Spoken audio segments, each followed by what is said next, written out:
So now that people are starting to hear about this two kingdom thing, they're like, oh shit, we can't pretend to be Judah and Israel anymore. We gotta kind of bring this second house into our nefarious plans. Now we have to explain that there's two houses. How are we going to do that? Because we've said we're Judah and we've said we're Israel, but Ephraim's Israel. So now what do we do? Okay, welcome back. Welcome back. We're moving from Meet Ephraim series to Meet David series because everything sort of, mishmashes together. So I'm going to present a map today, and then we're going to jump over and start our Meet David series where we read the book of Ruth. And I'm going to drop, as after this, the final episode in the Meet Ephraim.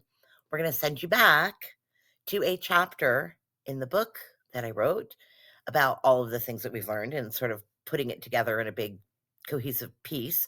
And I'm going to drop that to sort of dig really a little bit deeper into some of the scholars and the research and the findings of the lineage of King David of Ephrath leading all the way down. So we'll dig into that part in that book chapter, and I'll add it here to this series. The other thing I want to do is we're really silly about studying the Bible. And one thing that we wanted to do in our Bible study group, one of our goals was to sort of modernize the characters in the Bible so that they can stick in your head. And so I wanted to go over these four characters here on the screen. We've got, of course, Jesus, and he's pretty easy to identify. Then we have King David. Now, people think of King David as like this, big fancy king, like, the British kings or the Saudi monarchs or whatever. That wasn't King David. And we'll hit that in our history series. We do a history shorts. But I want you to think of King David as like a pissant warlord, because that's what he was. Okay. The region that he ruled was not this giant swath of land. He was a pissant warlord, and I think the people he ruled over was like fewer than what was in my high school. So we chose Negan as the representation of King David. And there's lots of reasons for that. One of them is, David has a slingshot, Negan has the bat, right? And one thing that Negan was loyal, okay, to his people. And he's very hated by the mainstream character arc, if you've ever watched any of the Walking Dead series. So your mainstream characters, who I sort of associate with Christians, really don't like him. So nevertheless, King David is the enforcer. He's the one that's often ignored by Christianity because they like to write him out of the picture in favor of the virgin birth narrative, which we get into really deeply in an upcoming series of Luke. So King David sort of cast aside in Christianity as being a patriarch, and that bloodline, that patriarchal bloodline, and handing down of the covenants that we spoke about in Ephraim to Jesus. And that whole thing just gets erased because we need the virgin birth to have the logos pop up and all of that. We went through that in the book. So King David is Negan in our minds and pretty badass. We've got Joseph up there at the top, who we talked about in the Meet Ephraim series, and that is our Humphrey Bogart with the magical coat, or the robe dipped in blood, right? And then we have Keith Richards, who sort of symbolizes a dual part here. If you've gone through the book, you understand the ridiculous Keith Richards reference that we keep making throughout.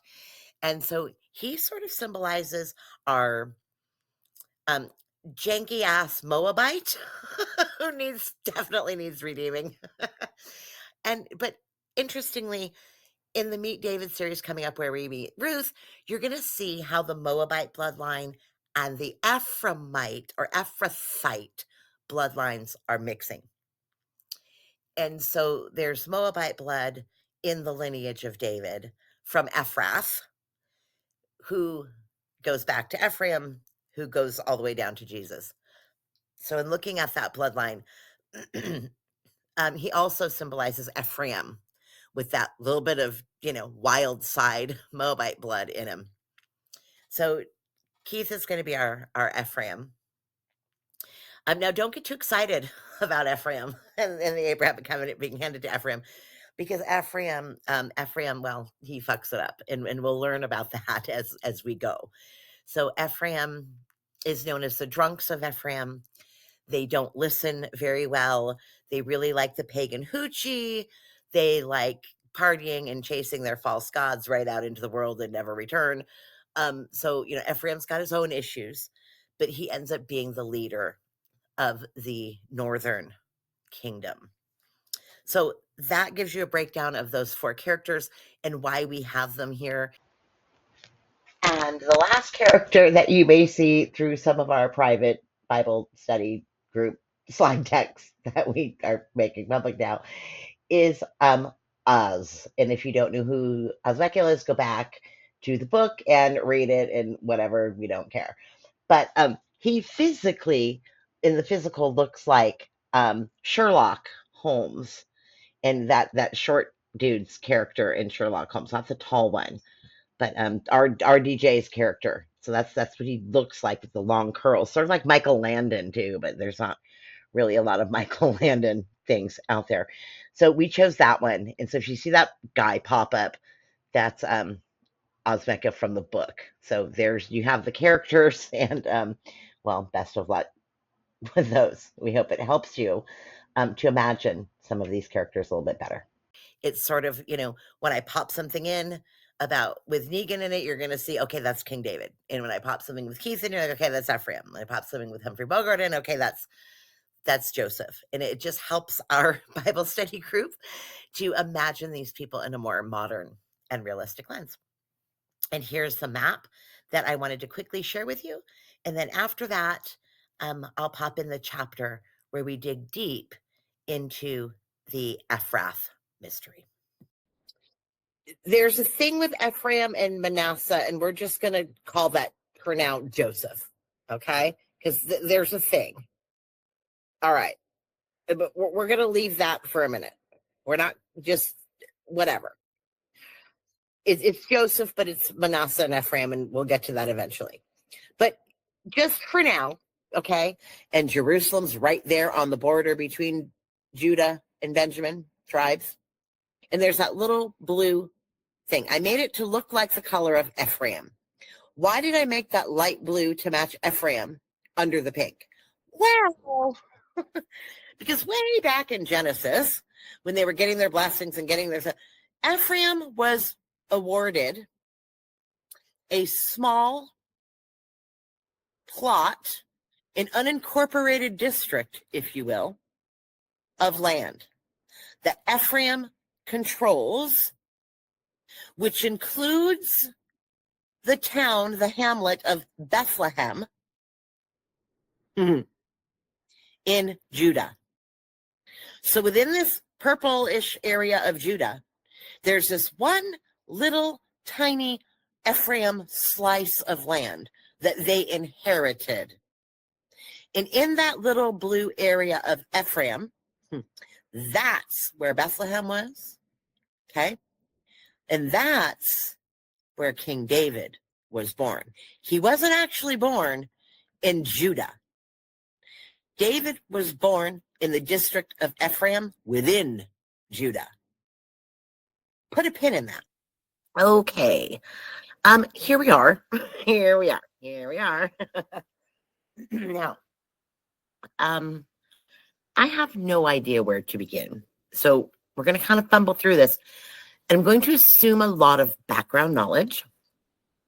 And I'm going to assume a lot of geopolitical knowledge at this point. And it may seem choppy. And if there's something you don't understand, go get the information. I don't know what to tell you, but we're moving. So I'm going to start I think with this slide deck, and I should have broken it down, but I didn't break it down the way I wanted to. But nevertheless, okay, here we go. We've got 6 messy trails in this clusterfuck, okay, that we're living in right now. And I wanted to point these out as we move forward talking about current events, okay? So these 6 messy trails sort of have to do with, I don't know, some people call it the simulation or the matrix or the red pilling or whatever the fuck. Reality, news media, Truman Show style existence, incarnation, timeline that we're all in right now, looking around. There are pieces of this that can lead everything I'm saying into various paths, okay? Which is why I don't do Bible prophecy, because there ain't nobody going to tell God what the fuck he's going to do. And that's the first thing. God's going to act how God's going to act. And the second thing are the 6 messy trails. And it's very hard to know which messy trail we're actually walking on. Does that make sense? And any wrong guess it won't happen the way you'd say it happened if you follow that trail down. And so to follow every one of these trails is takes too long, and you're investing all your eggs in one basket, which very well could be the wrong trail because there's 6 of them. So far, there's more, but just the big ones. So we don't go down any of these. And I want to explain what I mean when I say 6 messy trails. Okay. The first problem is we've got a forked path with fake news versus reality. And I don't really think I need to explain that right now. Okay. And of course, we're going to choose reality. But I don't know what reality is any more than anybody else does, because regardless of how quote unquote red pill, blue pill, black pill, white pill someone thinks they are, I'm still lifelong victims of propaganda and fuckery. And so we can do our best, right? I've been down rabbit holes since I was 16 years old, so I'm pretty good at it. I'm better than most at it, who quote unquote awakened in 2020 or whatever the hell it was with the Rona. Yeah, I was calling that out from fucking week 3 and nobody heard me until now. And now everyone's like, oh, I knew it was fake the whole time. I'm like, fuck you. Fuck you. No, you didn't. Right. But that doesn't mean that I don't have my own blinders on. Like, none of us know reality from truth at all. Okay. The Democrats actually make a good point on this. I'm not saying they're right. I'm just saying they make a good point. You've got, I'll just give you an example in the news that everybody should be familiar with.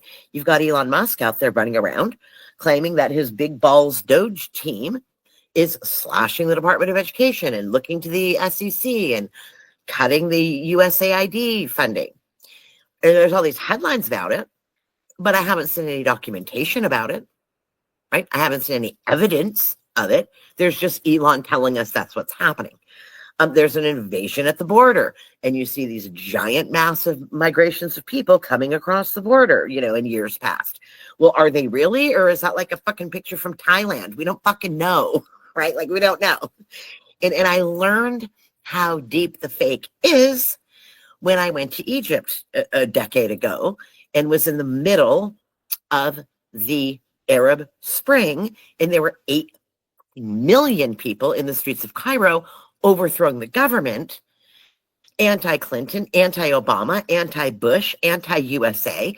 And I get back to the United States and said, oh, that was so big. They can't lie about that. And sure enough, the news is saying, oh, they're protesting for Obama because he's so great. It was like, what? So like, we don't know, right? I do know that people in Lebanon and Syria are being slaughtered. I know that. I assume people in Gaza are being slaughtered. There's war there. And I know that because I know people whose families have died and are displaced. So I know that this is happening. To what extent, how much, how little, is it real? Is it not real? Who's throwing the bombs? Are the people who are tossing the bombs the people they say? Or is it someone else who's funding them? Are the people who claim to be on one side of the war really funding both sides? We don't know. Like all of this, we don't know. The people are dying. That's what we have. Hostage this, hostage that, peace deal this. I mean, every time there's a fucking ceasefire, I'm getting calls from the Middle East saying there ain't no ceasefire. What are you talking about? They're still blowing us up. I mean, it's crazy. So we choose to try to view a lens of reality, but truly, we don't know what the fuck that is right now. Okay, we don't know what that is. The second crazy path, and then every one of those news stories and pieces of information, you have to dissect every single one. It's impossible. It's like we're living in the fucking Truman Show, and I don't know. That's my answer. And that's just today's headlines.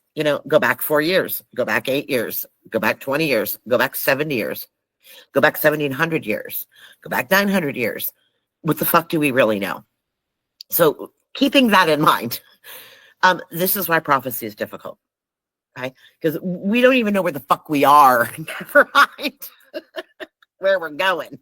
So, Oz and I'm very careful with that. The second messy trail, besides there's a fake trail and a reality trail of everything. The second one, you'll see it says God's prophecy versus the Rothschild prophecy. And what I mean by that is there's actual prophecy in the Bible. And, then you go down the rabbit trail of what's been tinkered with and what's been edited and corrupted. Then you go down the rabbit hole of what's been misunderstood.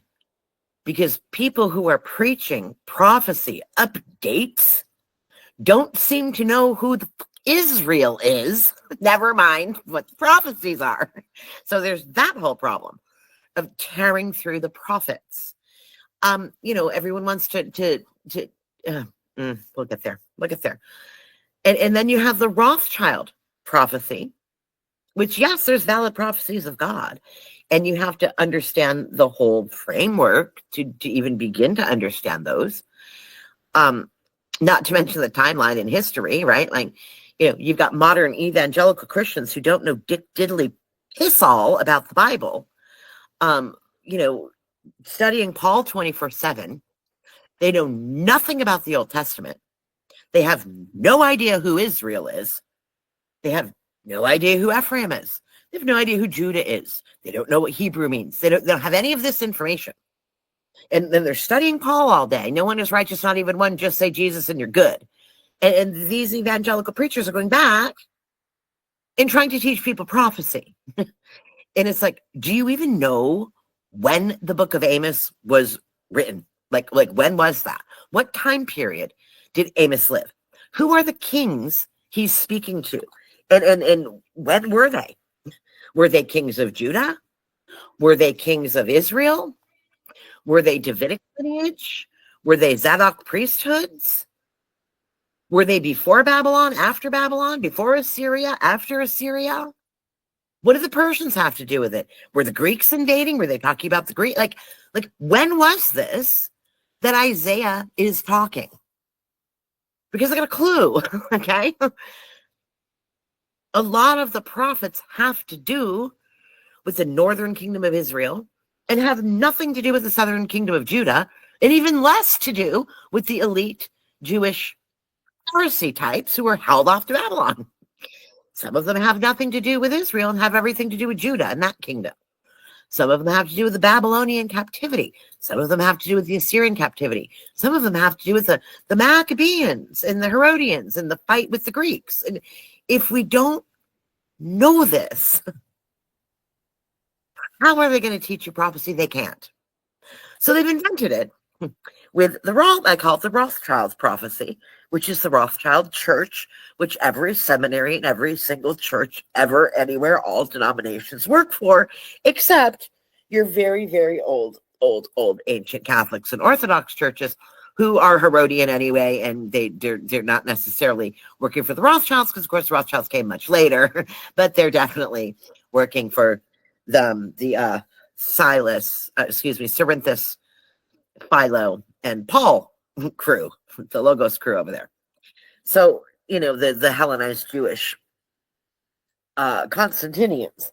So no matter where we turn, right, we're invaded by Greeks, Romans, and Jewish Pharisees. So I just call them all Herodians. They're all mixed in their Edom, okay?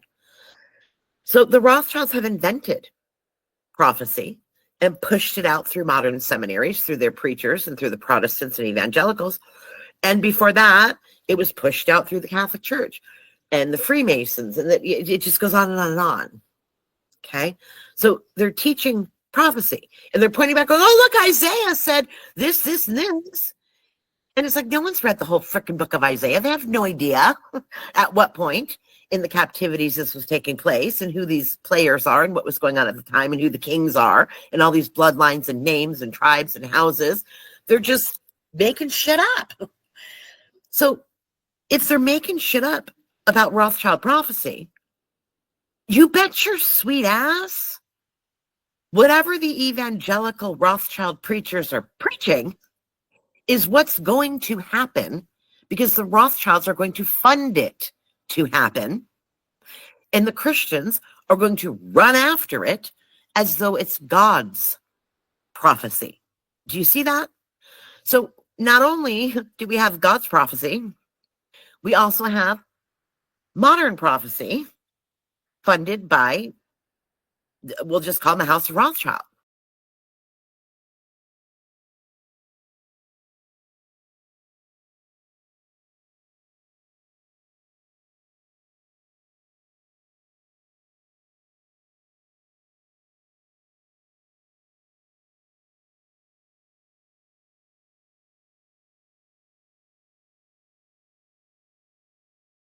Who claims to be the House of David.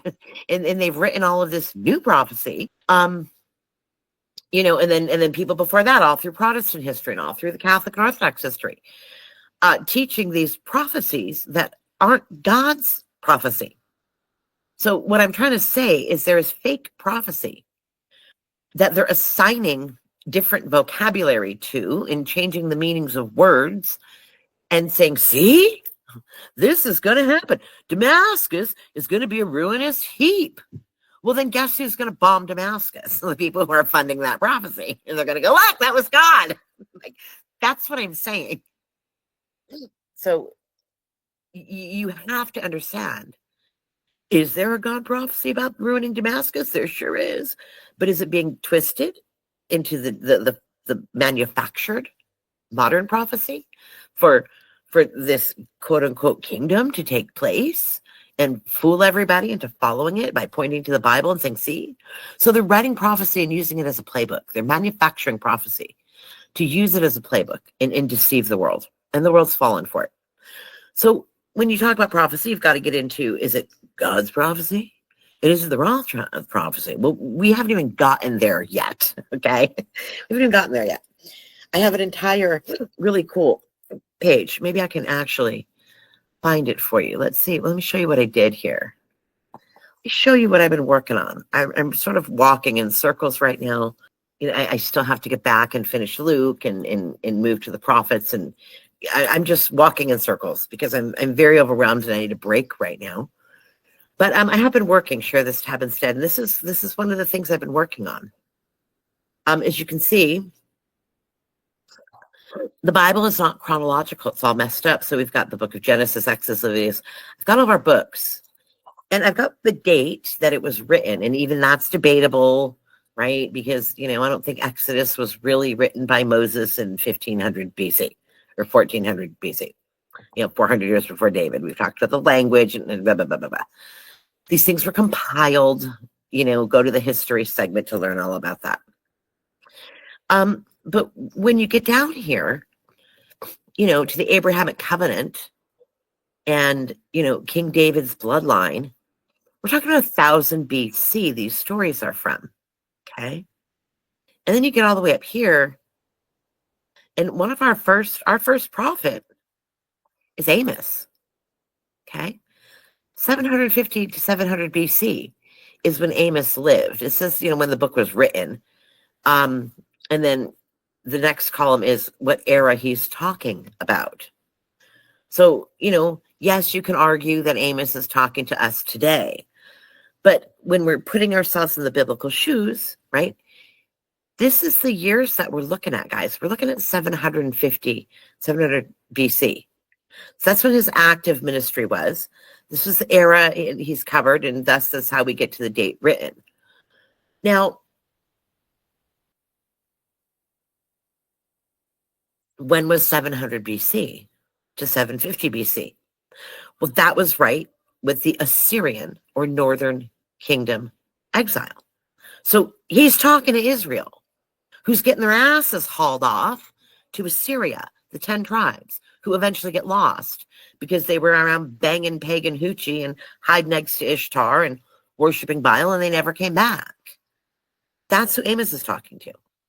Now, is there some Judah in there too? Sure, he's going to throw the southern kingdom in. And then we have Hosea, and he's also preaching and teaching and prophesying right around the Assyrian captivity, as is Micah. Okay. Then we've got Isaiah. Okay. Isaiah is after they were hauled off to Assyria, but before Judah was hauled off to Babylon. So Isaiah's got a whole lot to say. He's like, look at Ephraim, Israel. Those guys got fucked up and got carted off. I'm warning you, Judah. You better get your shit together. Well, guess what? Judah didn't get their shit together. They got carted off. So that's Isaiah. Okay. Same with Nahum and Habakkuk and Ezekiel. He's like, oh, you guys are fucked up. Like he's prophesying in the same time frame that they're in Babylon. So who do you think Ezekiel's talking to? All this stuff about the building this third temple comes from Ezekiel. Well, if you understand, Ezekiel is talking while the elites of Judah are in Babylonian captivity. What he's saying is, if you get your shit together and stop being dick brains, there will be another temple. Well, guess what? It was never built because they never got their shit together. So much for the third temple. People don't understand this because they've got modern preachers just pulling shit out and making shit up. A guy on Twitter the other day, called me all kinds of names and then blocked me immediately because he kept quoting Jeremiah. He was a Jew quoting Jeremiah to me. And I said, sit down. Jeremiah's not talking to you. Jeremiah's talking to Judah and Israel and telling them to get their shit together. Jews are not Judah. Jews are not Israel. I don't care what Jeremiah says and how you're going to teach that verse. You cannot teach me Jeremiah, Jewish person, because he's not talking to Jewish people. Neither can Christians teach me Jeremiah, because guess what? Jeremiah's not talking to Christians either. He's talking to the lost sheep. The ones in Judah and the ones in Israel who will eventually be united under a king in the Davidic lineage. That's who he's talking to. And at this time, they had come back or were going to come back from Babylonian captivity and force everybody to convert to the Babylonian Pharisee religion. And everyone in Judah was going to be forced to convert to be Jewish. There's a whole lot going on here in Jeremiah. You can't just whip it out because some preacher in America is like, oh, no, Israel's going to Syria. So when you start to look at these dates and when they are and when they're talking about and what the fuck's going on, it's a whole other story. So I guess, that was kind of a long tangent. But, share the step instead. So we've got actual prophecy versus modern House of Rothschild prophecy. Okay. But here's the problem. Because of number one, we don't know what's real and what's not real. It could go either way, right? I'm not going to sit here and tell you that's not God, or, this is just manufactured prophecy. So God's not going to intervene because it's fake. Because who knows? Maybe it's manufactured prophecy and God will intervene. I don't know. I don't know. So either way, we're going to start to learn prophecy and see the difficulty in all of this end times bullshit that they're throwing out and force feeding everyone. Here's my end times prophecy. I said, get in the boat. Tell everybody you know, get in the boat. That's all I know. I don't know what that means. Right? I don't know what that means. The other part is people, humans, me. I struggle with this every day. We are so conditioned to right brain, left brain, A, B thinking. Black, white, right brain, left brain, yes, no, good, bad, tall, short, up, down. It's one or the other. We're very North Pole, South Pole. And we're very much like that in our thinking. And that's just human nature. And it's also that it's been pushed and manufactured on us as such, where we like convenience and simplicity. And you want to know who the good guy is, right? People ask me all the time, is our Hezbollah the good guys? Or is Israel the good guys? Really? Well, I don't support the modern state of Israel. Oh, so you support Hamas. There's no side there. Okay. Either side, you don't have to choose one. Well, I'm really happy that Trump I'm really excited today because Trump is tearing apart, name an agency, USAID, and getting rid of that. And he's crawling up the Department of Education's ass. Good. Love it. Love to see it. Fully support it. Get really excited. That makes me happy. Go Trump. Does that mean I support Trump? Does that mean I'm a cheerleader for Captain Brain Chip, his sidekick? No. Crypto, woohoo! Yeah, well, it's also going to say there is no good side or bad side. Okay? There's God's side and there's the other side. And every damn buddy is on the other side. So we have to stop thinking, if this is true, that must be false. And if that is true, this must be false. And if these guys are good, those guys are bad. The Pharisees were bad and killed Jesus, so the Romans were good and they didn't. The Romans were bad and they killed Jesus, so the Pharisees were good. Let's follow them. Do you see how that argument's real? Well, you have the Greeks thrown it. It's like, oh my gosh, please. There is no good side. There's God's side and the other side. And we don't care nothing about the other side. And that's where everybody stands. And the more you learn and the more you begin to see it, the more that makes sense. Okay. Republican, Democrat. It's the same dualistic thinking where it's all bad. Now you have to put Iran into the picture. Iran's a clusterfuck. The Shah of Iran is coming back. Iran is falling as we speak. And the Shah, and that's a good thing, right? Because you don't want the psycho, imams who, those darn Muslims, again, ruining everything, and blowing shit up and funding terror groups. Well, so are we, right? Again, is there a good side? Is there any good side?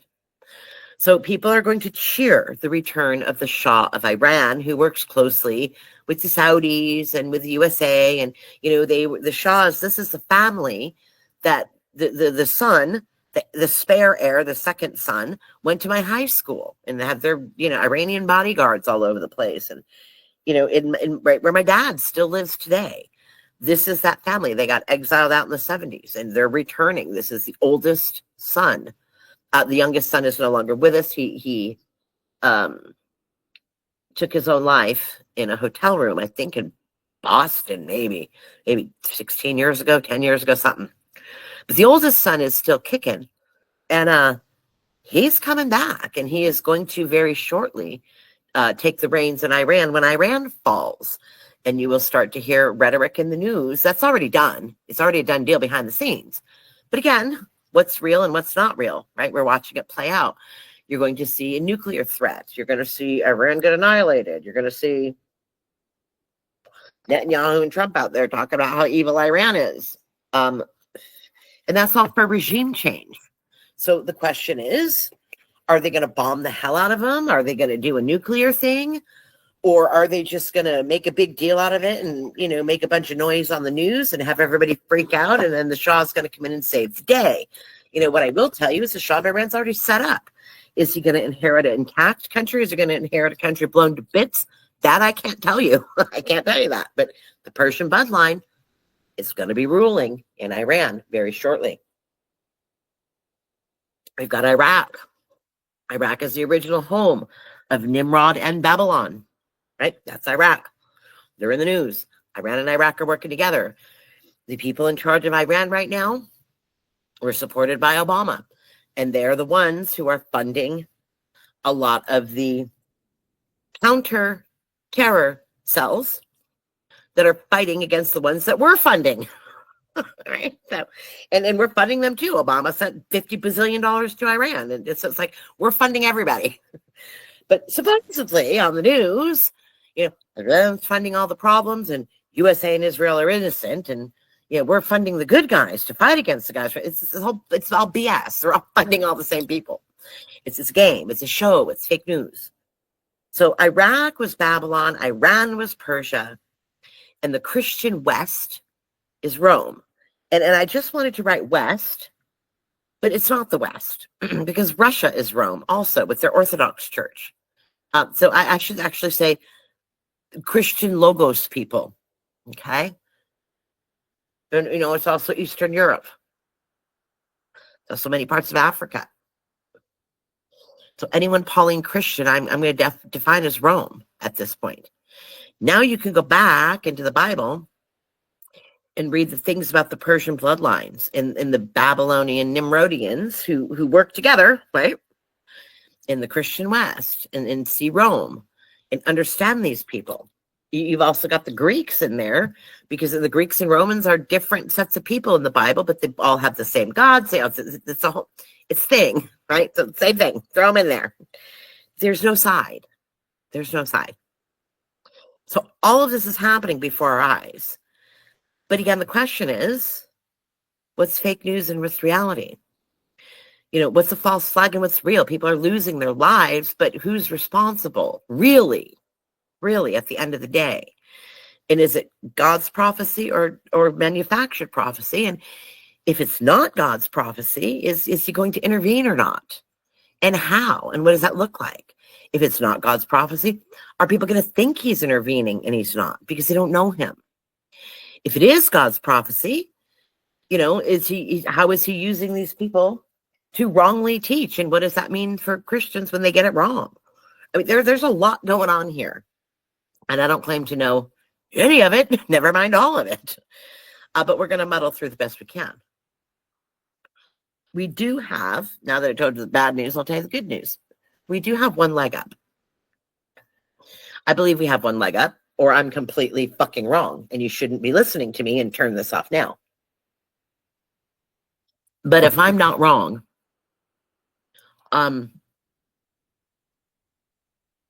we are all in every way victims of a lie of omission. Okay, whichever one of those crazy paths you want to take and go down. Here's the lie of omission that everybody's been taught since Jesus walked the earth. The lie is there are not two houses. That's the lie. Everything, every prophecy, every biblical story, every understanding comes down to this. There aren't two houses. All the Christian denominations do not believe that there's a house of Israel and a house of Judah, and they're completely different people with different prophecies. They don't understand that. The Catholics and Orthodox don't understand it. Or they do, and they're not telling you. The Protestants certainly don't fucking understand that. The evangelicals most definitely don't understand that. So nobody in Christianity is teaching this, that there's two houses. First of all, I can't say nobody, 98%. And the 2% that are teaching this, two houses of Israel, there's Judah and Israel, two separate houses. People who are saying it are overwhelmingly still Pauline. So we'll get to that in a minute, how they screw it up. They're Paul churches. And there's only, a smattering of those anyway. So the Christians aren't going to teach you this. The Jews are not going to teach you that there are two houses. No. Now, you might get some ultra orthodox, really good people, because of course there's good people everywhere, right? And they're going to tell you, no. We pray for the house of Israel every day. We're Judah, and Israel's coming back in the latter days, and we're praying for Israel. Of course, they're praying for Israel through the lens of being Judah, right? And not accepting Jesus as king. So there's a host of problems with that, but that's the only people right now ever teaching the two house theory. Then you've got your Hebrew roots people, and they're going to teach you, maybe some of them, about the two houses. But what they're going to say is that they're Israel, or most likely they're Judah. They want to be Judah. They've fallen for the line of the tribe of Judah thing. And so your Hebrew roots people want to be Judah, or they want to be Israel reuniting to Judah. So that's as far as they get. And in their mind, in order for Israel to reunite with Judah, well, they have to follow all of Judah's laws. So this is where you get the guys out there going, Shabbat Shalom, or it's a feast day, blah, blah, blah, blah, blah. And they're doing all the Jewish stuff because they think that God wants Israel to follow Judah for some reason. And that's not what it is. So there's that problem. All of modern Israel is not going to tell you that there are two houses. Because what modern state Netanyahu Israel claims is that there is one people and one bloodline, and that's them. And they are Judah, who is Israel, who are Hebrew. And all those words all go together, and it means Jew. So they get everything. They just get everything. That's surprise, and we get to kill everybody, and we get everything because God said so. That's the game they're playing. Israel and Judah is the same thing. And they play with these words, and they don't ever tell you that there's another house. No. It's all them. It's all them all the time. They're the son Jacob. They got the covenant. The covenant's ours. Where they bring up a covenant. Where the God's chosen people. They take everything from the Bible, claim that it's them, where only like 1% of the Bible's about them to begin with. Can't say 1%. There's more than 1%, but yeah, the biblical Jews are not the heroes of the story, and they're not the people who got the covenant. Let's just get that clear. So what they've done is this group of rabbis got together, wrote their own religion that follows the Babylonian Talmud, and then went back to the Hebrew Jesus Old Testament scriptures, if you want to call them that, and they claimed the Old Testament as being about them. And dismiss the New Testament. That's what they did. But the problem is the Old Testament's not about them. They're in it. They have a role, but they're not Judah and they're not Israel, and they didn't get the Abrahamic covenant. Surprise, surprise. But everybody in modern times believes that they have. There is no two houses, and shut up. Shut up. Don't talk about it. So you're not going to hear this anywhere, ever. Because we have fake everything. We have fake Judah, okay? And fake Judah are all of your Hebrew roots people, right? And all these different races that are making it a color and a race issue. We're really Judah. No, we're really Judah. No, we're really Judah. Shabbat Shalom. Those people. You've also got fake Judah as the modern Israeli state claiming to be Judah. When in biblical Judah had nothing to do with Jewish, except the elites of Judah came back, and by then Israel was gone, so 10 tribes are gone, and you've only got those few tribes from the southern kingdom, and they kind of spread out over the land. And when the elites came back and called themselves Jews in 500 BC, there were no Jews before Babylon. They come back from Babylon and renamed themselves Jews.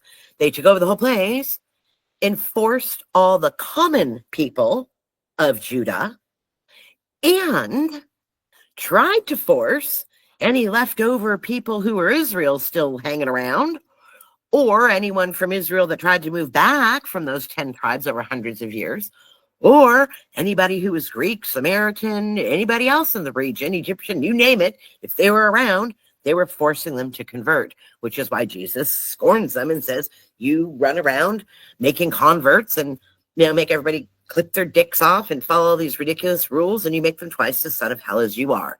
So Jesus thinks of the conversion of the Babylonian elites and forcing everyone to convert.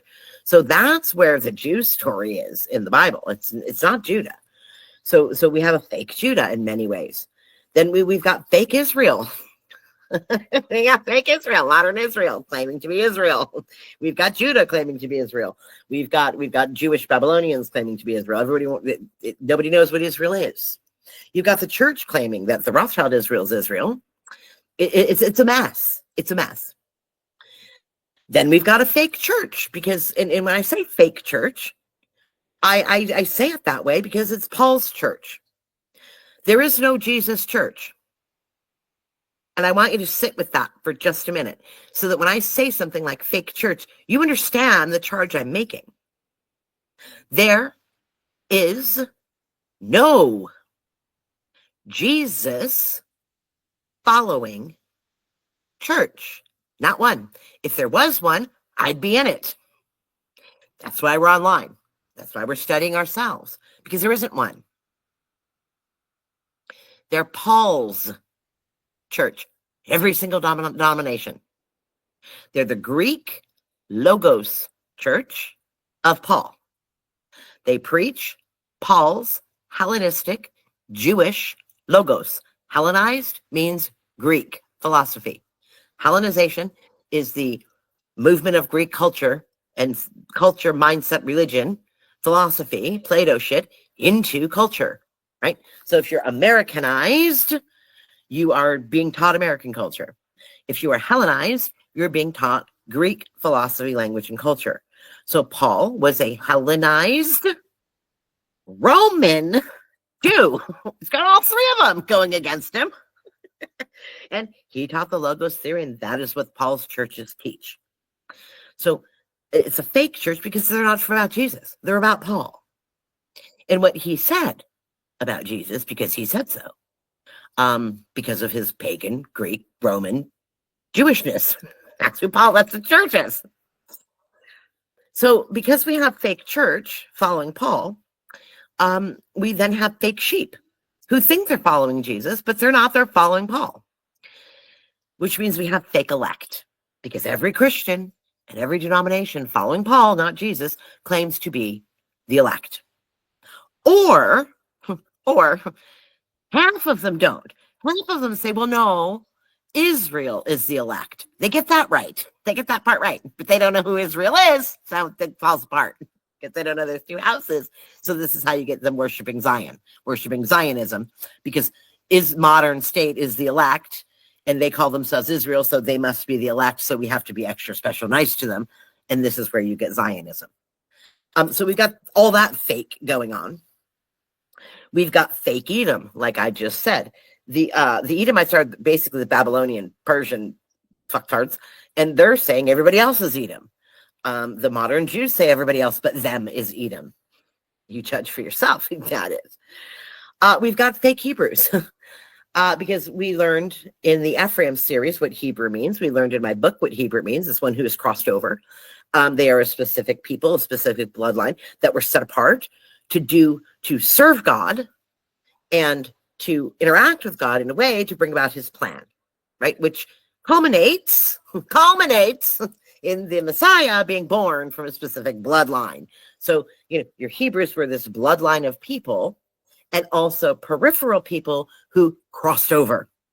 And all of the original Hebrews were Gentiles. like Noah and Abraham and Isaac, and all those people are Gentiles. They were not Jewish. David was not Jewish. David was a Hebrew. So nobody knows what Hebrew means, but we have Hebrew roots, and we've got the Hebrew language, and we're Hebrew, we're Israel, modern, nobody knows Hebrew either. So all that's fake. We've got our fake lion, the Lion of the tribe of Judah, who Christians say is their Messiah. Well, guess who else thinks the lion is their Messiah? Well, that would be fake Israel and fake Judah. They're waiting for the lion too. So everybody's waiting for the same lion. That's not good news. So we've got our fake Messiah.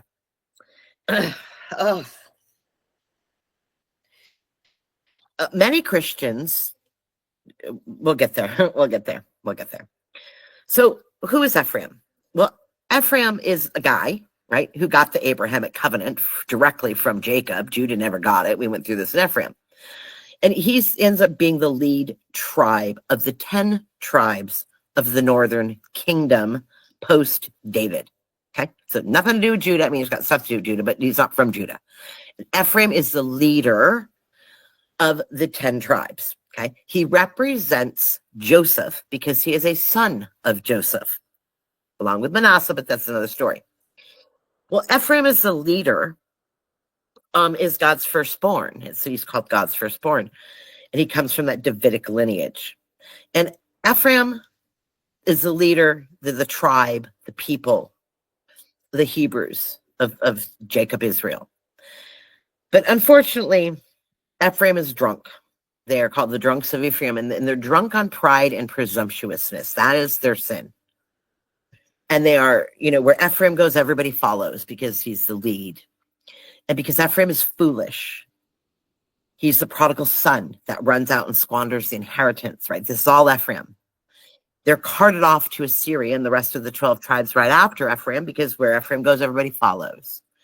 And they are scattered amongst all nations, and they become a mixed multitude of people as that bloodline spreads and they move to new lands. And Ephraim is often identified as the United States.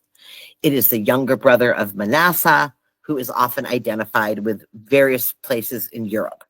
Okay. There are other clans that go to Asia, throughout the Middle East, to Africa, to North Africa, through Spain. But for this right here, people who associate Ephraim with the United States tend to do that for several biblical reasons. And one of them is the mixed multitude of people and the way that they interact with Judah throughout prophecy, or fake Judah throughout prophecy. So Ephraim is drunk on pride, and they won't listen. Okay. And because they don't listen, they are eventually destroyed. Ephraim fails. I wish that there was a happy story about the drunks of Ephraim waking up and figuring it out in mass numbers, but they don't. Ephraim's pride becomes shame because nobody listens, and they are destroyed and led into captivity. That is the story of Ephraim. You will also notice that there is no house of Ephraim on the gates in the book of Revelation. So there's a gate for every tribe to enter into the new Jerusalem, or the new kingdom, or the new city that Jesus is the king of. And he lets you into the gates, those pearly gates, right? Got Peter with the key, and he's like letting you in the gate, like, come on in. And well, they call to each of the 12 tribes. Okay. Well, there is no call to Ephraim. Ephraim does not have a gate. So Ephraim will not be called into the gates because he fails. Who will be called is Joseph. So Joseph,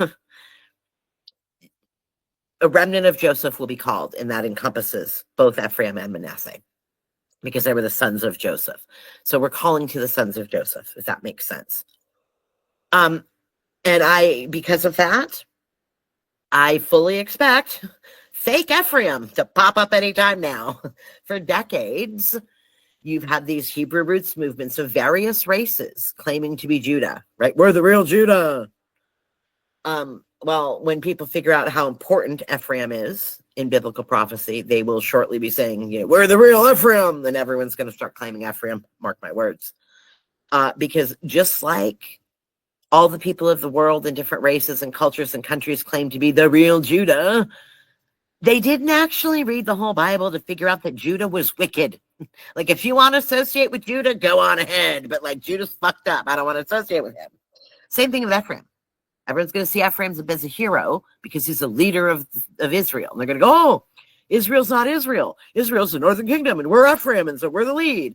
And they're all going to rejoice in that and claim to be Ephraim. But the problem is it's not good to be Ephraim either, because he's fucked off and he gets destroyed because they're drunk and stupid and prideful and won't fucking listen, and they're a bunch of fucking idiots, and they get destroyed because they're following Ishtar and Baal, which is, Easter eggs and fucking Christmas. So there you go. Figure out who Ephraim is.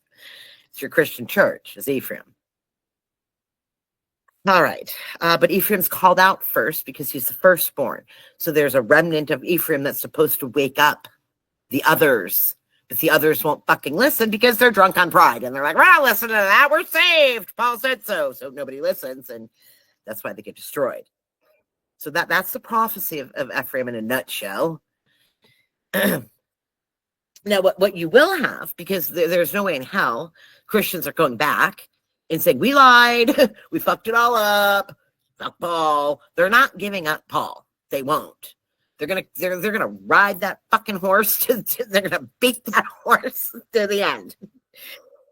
But what you will see is a rise of what is called replacement theology, and this used to be much more popular before the evangelicals came along.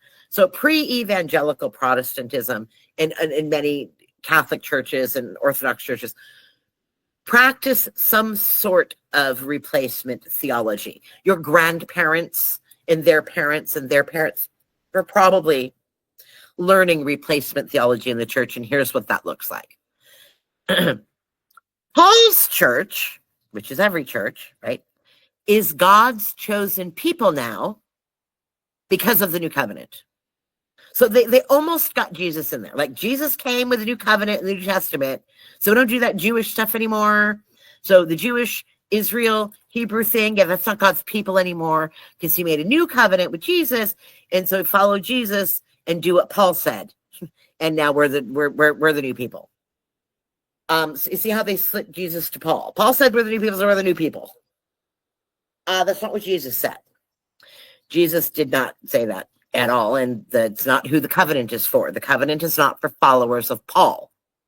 There is no Christian church gate into the heavenly kingdom either.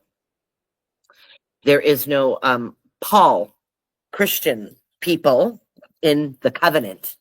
There is no new covenant for Paul. Excuse me, I gotta put my cat away. She's gonna bite my toes. So give me 1 minute and I'll be right back.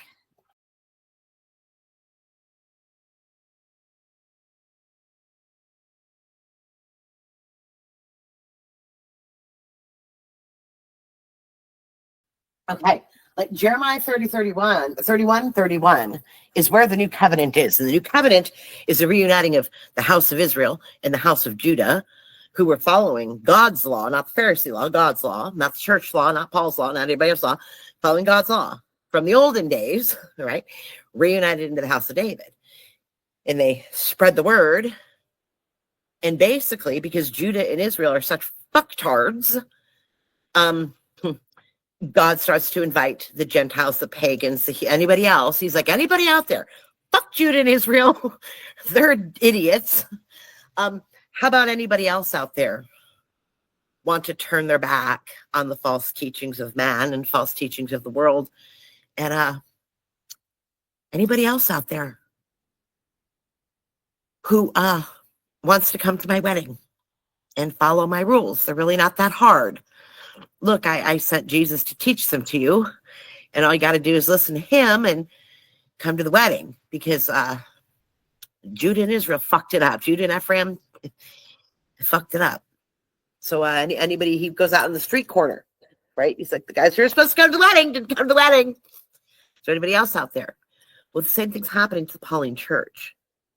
The new covenant of Jeremiah 31:31 doesn't say, I will make a new covenant with Israel and Judah, and then this guy Paul's going to come and explain something else, and so the Christians will come in too.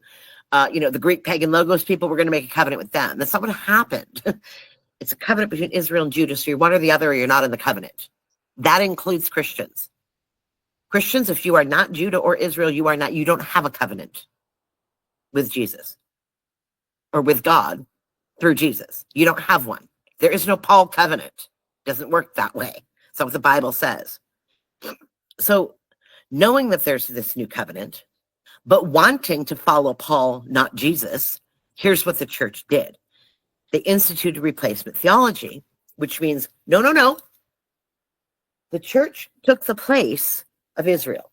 So don't pay attention to the Old Testament. That doesn't matter anymore, because when Jesus came, all that Old Testament stuff went away. So don't worry about Israel and Judah. That's just a bunch of crap. That's one teaching. The other way to teach replacement theology is, and you'll get this from some evangelicals, maybe, the church is Israel. So God is making a covenant in Jeremiah 30:31. This is their logic. Ready for this? We boil it down for you. In Jeremiah 31:31, it says that God will make a covenant between Judah and Israel. So Paul's church is Israel. So God is making a covenant and reuniting Judah, who are the Jews, with Paul's church, who is Israel. And like Jesus just came to tell you that stuff and then took off again. Like, say his name and you're good. That's what the church is teaching. The church is Israel. No, Pauline church is not Israel. And the Pauline church did not take the place of Israel. Israel's Israel, but nobody knows what it is. From this, you get the idea that Paul's churches are the sheep and the elect. Well, I got news for you. The Paul's church are not the sheep because they don't follow Jesus. They follow Paul. So they're not following Jesus. They're sheep. They're goats. They're goats following Paul. They're not sheep following the shepherd. Paul is the false shepherd. Paul is not the shepherd. The shepherd is Jesus. Paul's words do not override Jesus. As a matter of fact, they contradict them. So the church thinks they're sheep, but they're not. Because the church thinks they're sheep, they also think that they are the elect, who are going to be raptured away into magic land. When actually the Bible says, no, the wicked ones are raptured. Sorry, not sorry. Some churches say, no, the church isn't the elect. The church leaves in a magical rapture, and the elect are the Israel people from the modern state who get left behind, and they have a special secret handshake deal with God, and he does some stuff with them, but don't worry about it because we're going to be raptured out of here before then, so we don't care. Go Zionism. So there's that teaching. And this is how we get off, because everyone's following Paul and don't understand any of these terms. Replacement theology assumes that Israel is Judah, and Judea, by the way, and Hebrew, and they're all the same thing, and it's its own thing. So don't worry about it. Something, Ed Times plan, something, Jewish. And how they break down the somethings is denominational, so take your pick. But at the end of the day, the people following Paul's pagan, Greek, Roman, logos entity, Jewish entity, those people are supposedly the new Israel. That's what replacement, somehow, that's what the replacement theology says. All right. So back to prophecy. We know that prophecy is cyclical.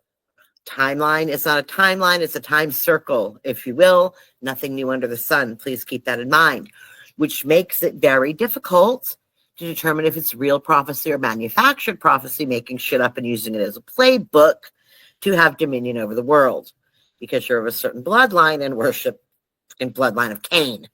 Okay. It also makes it very easy to manufacture that prophecy, because it's like, oh yeah, that happened, but it's coming around again. Or that just deny you history and you don't know that it happened, so you don't know. Prophecy is also historic, symbolic, and metaphorical. And I'm going to tell you what, if you don't know the symbology, if you don't know the symbols and the metaphors of the Old Testament, you cannot understand the New Testament. Okay? Sheep. We've got Christians out here saying Christians are sheep. No, the Old Testament defines sheep, but they don't know how sheep are defined in the Old Testament, so they just make shit up in the New Testament. The day of the Lord. What does that mean? Well, it's defined in the Old Testament. But if you don't know that, you just make shit up when it pops up in the New Testament. In Luke, we'll get here soon, where the body is, the vultures gather. Where the carcass is, the vultures gather. What does that mean? What is that referring to? Well, if you don't know the book of Job and the birds of prey, you don't understand that metaphor, and so they just make shit up. Who are the elect? Well, the elect are defined in the Old Testament. If you don't know the Old Testament, well, then you don't know who the elect are, and they just make shit up. Sabbath. When is the Sabbath? What is the Sabbath? When does it start? When does it end? What does it mean? What's it for? Well, if they don't know how the Sabbath is defined in the Old Testament, they certainly just make shit up in the New Testament. They're just throw it out. Just throw it out. Doesn't fucking matter. The grapes of wrath, the wine press, the wrath of God. What is that? When is that? The terrible day of the Lord, the day of the Lord, the great tribulation, the small tribulation, the big tribulation. A day is like 1,000 years. 1,000 years is like a day. What does all this mean? The vine, the branches, the olive tree. What are these things? The fig. If you don't know, these things aren't hard. I mean, they're metaphorical, but they're not hard. They're defined in the wine press. The old wineskins and the new wineskins, the grapes of wrath. These things are defined in the Old Testament. And they're using the same expressions in the New Testament, but nobody knows the Old Testament, so they just make shit up. And it's wrong, because without understanding of the vocabulary, the setting, the characters, the historical events, and the bloodlines, you can't understand what the New Testament's talking about, because it's all talking in symbolic language. The cloud, he comes in the clouds. What is that? What is the cloud? What is the sea of glass in the book of Revelation? What's the beast? What's the false prophet? What cup are they drinking from? What is the blood of the lamb? What's the Passover lamb? What's the sacrificial lamb? Nobody knows. What's the ram? Who are the goats? What are the sheep? The lion, another great example. If you don't know the Old Testament definition, Jesus isn't just, it's not going to be a lion is one thing through the whole fucking Bible, and then Jesus comes along and they're like, oh, the lion's something else now. It doesn't work that way. It doesn't work that way. Well, the wolves of Benjamin are this all the way through the Bible, and then you get to this, it's not wolves anymore. Suddenly they're not wolves. Now it's Paul, and he's a hero. Now we're saving wolves and having blind people, and the scales are falling off our eyes, and all that's good because scales aren't something bad. Water's not chaos. They make shit up because they don't know the Old Testament. So you have to go back, and we haven't gone back yet, and define all of those things. Some of them we have, but not all of them. So it's difficult to teach prophecy and understand prophecy until we have that under our belt.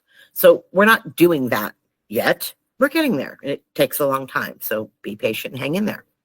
So I'm going to give you what I think you should know for now. Okay? We're going to watch this video. And you're going to see the two Christian men are discussing a video that they're watching that has a rabbi talking about prophecy. And because those two men who are Christians, and I actually like them, they do a lot of great stuff about like Nephilim and like, ancient fucking Galatians cutting their penises off and throwing them at houses and like all that kind of weird old occult stuff and alien shit and like bloodlines. Like they get that part. So it's really interesting historically and occulty and all that kind of, they're interesting. But they're Pauline. So they may or may not understand two houses, and they may or may not assign them correctly, but they're certainly not teaching their listeners as though their listeners are Israel. And they're certainly not teaching them the warnings of the wolf in the church named Paul. So they are Pauline Christians, and that's where all their theories fall down. Because you can't understand the two houses of Israel and be a Pauline Christian. You can't. It's one or the other. The church that, if you understand the two houses of Israel, right? Northern and Southern, Judah and Israel as two separate kingdoms, and Jesus is uniting those. If you understand that Bible story, you know that there's no place for Christians in that covenant. Therefore, there's no place for Paul in that covenant, nor his teaching. I should say not Paul, but his teachings of his Logos church are not in that covenant. So then you would know that Christians are not biblical. Today's Christians are not biblical. And they are not included in the new covenant, and the Bible is not written for them. They can't say that because they're Pauline. So now that Ephraim's doing a good job out there beating that drunken drum, and the sons, the firstborn sons of Ephraim, who are being called out of Babylon first, take that for what you want. They're doing such a good job, and the word is spreading so fast, and people are starting to get it, that the church doesn't know how to answer the two houses issue. Even Hebrew roots, they're teaching it wrongly, but they know there's two houses, kind of, sort of. They're following the wrong one. They're doing the wrong thing. But they understand the difference between the northern and southern kingdom. As soon as that cat's out of the bag, the church doesn't know how to answer that because they can't, because the church isn't in the covenant. So you'll see these two guys are like, I don't know what to do about this one. Especially the evangelicals who worship modern Israel. What the fuck are they going to do when Israel comes out? Because you can see point number 2, the rabbi house is here. Rothschild Israel is biblical Israel, which is Judah. That has been the claim of the modern Jewish people forever now. They've been saying, at least in modern times, 17, 18, 1900s, 2000s, that this modern state of Israel since 1948 is biblical Israel and is Judah. So modern Israel is biblical Israel, which is also Judah. We're everything. It's all about us. That's been their claim. Well, the rabbi in the video you're about to watch says, well, not so fast. Now, suddenly, when shit's going on over there and Trump's in charge, here's the rabbi's story. It's going to change in the video I'm about to show you. Suddenly, oops, we forgot.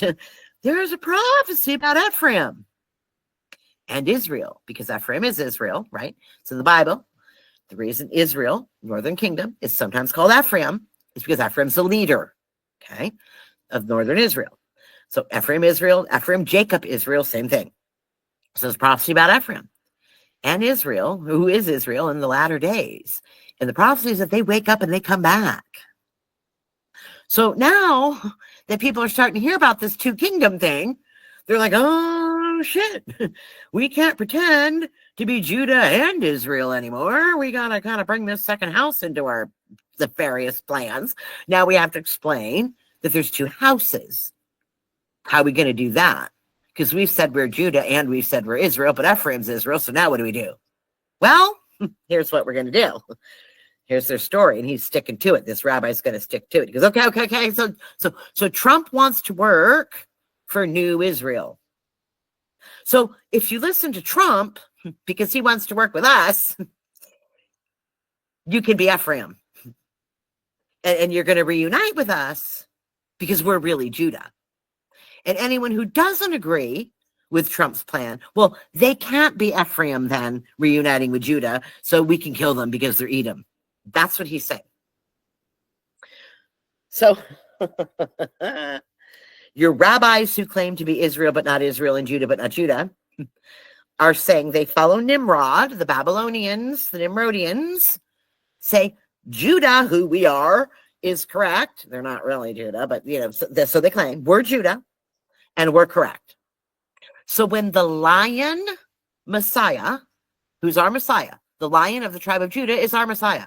And when he comes, all those Pauline Christians in the whole world will know the truth. And then you got the Pauline Christians who are worshiping Baal and Ishtar, just like they were when they ran off to Assyria, are saying, no, us Paul people are right.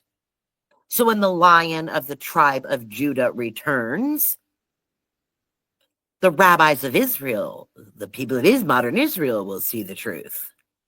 Well, guess what? The Jewish lion and the Pauline lion are the same lion. But they can't be.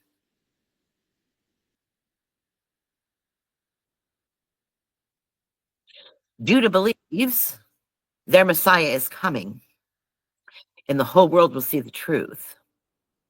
Pauline Christians think the Antichrist is coming, and the Judah lion's coming, and everyone will see the truth. The truth is, the lion of the tribe of Judah is not the Messiah. for either of them. All right. So that's where we're going to get to in the video that I'm about to show you. And let's see if we can get there.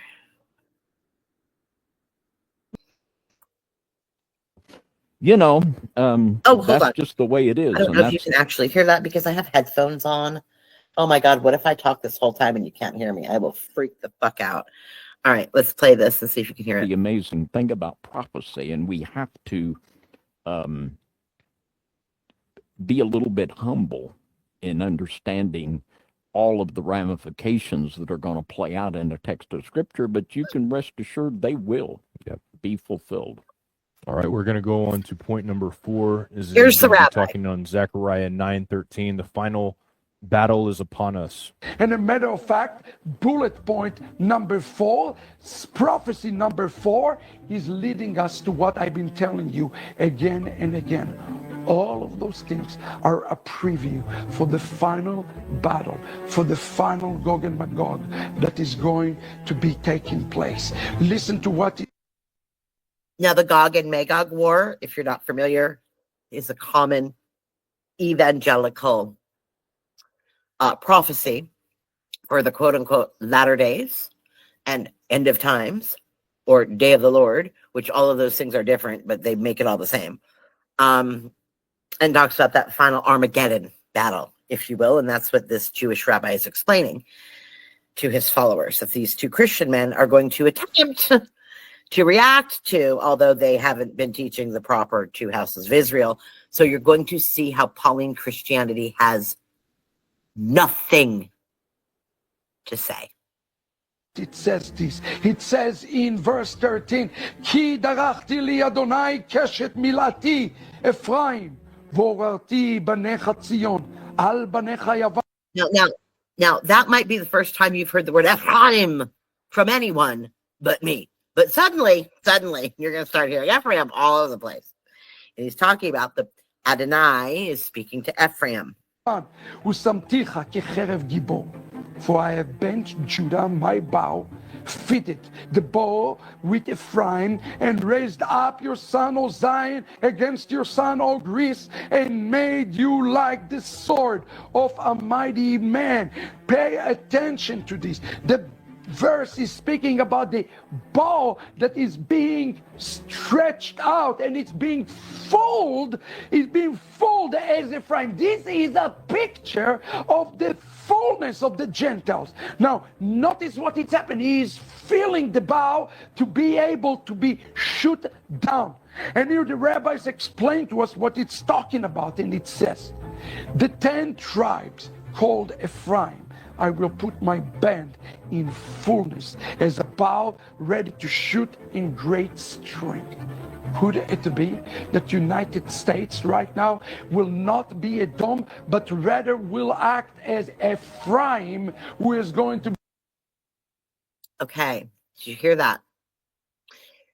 He's reading from a prophecy that we haven't done yet, so we're not going to go into the prophecy. I'm just going to kind of tell you what he's saying about it, okay? He's saying that there's a bow and arrow, basically, and the bow is being pulled back, okay? And it is Judah and the bow of Ephraim reuniting with Judah, okay, in this symbolic language. The problem is, he says this is the fullness of the Gentiles. So now he's saying the fullness of the Gentiles has to do with Ephraim being part of this bow and arrow that's being launched against the Greeks. Okay?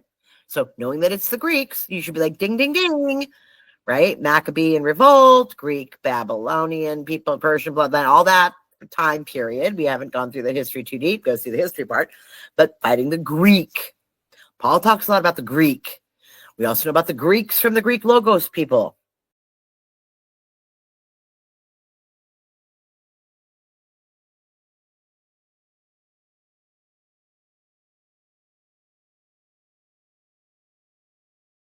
Okay. So Judah and Ephraim are uniting to fight the Greeks. Well. Another interesting thing this Jewish rabbi just said. is that Ephraim is USA, represented by USA. He also said Ephraim, being this bow being pulled back, represents the fullness. It's being filled with Ephraim, the fullness of the Gentile. Well, I would like to ask this rabbi, if Ephraim represents the Gentile, why the fuck is Ephraim Israel? Ephraim is quite literally a nickname for Israel, the northern kingdom. So I would stop right here and say, Rabbi, I thought you said you were Judah, and Judah is Israel, and Israel is the Jews. What are you talking about? Who's this Ephraim guy, and why is he Israel? Rabbi. So right here, the rabbi can't get his story straight. Is Ephraim Gentile? Is Ephraim Israel? I thought you were Israel. What about the Jews? What about Judah? What are you talking about? So now he's got to backpedal and start to explain that there's two houses. Oh, the reason he did that was because he's all excited with his bloodlust to take over Gaza. And I have to watch my language, because Trump came out with a plan to, quote unquote, resettle Gazan people from their home and move them all around the world, sort of like the, I don't know, Babylonian and Assyrian captivities, where they just came in and like carted people off. We're like kind of doing that again. Sounds prophetic to me. I don't know about you. And these people will be carted off, and they're the bad guys, so we don't care. And they'll be resettled in places like, Egypt and Morocco, and like Arab people will take them. It'll be fine. Because some of them considered a country. It's just those Arabs. They're all together. They're one monolithic group of people. We'll just scatter them around those Arab places, and they'll be fine. And then Trump's going to build his hotel and casino on that land, and he'll be able to control Israel from there. So the people of modern Israel are so excited about this brilliant plan that they're now saying, this is Ephraim coming back. Ephraim is returning to Israel. Ephraim, being Trump, is returning to Israel. Modern Israel, not Jesus's Israel, modern Israel, which is filling Bible prophecy of Ephraim coming home.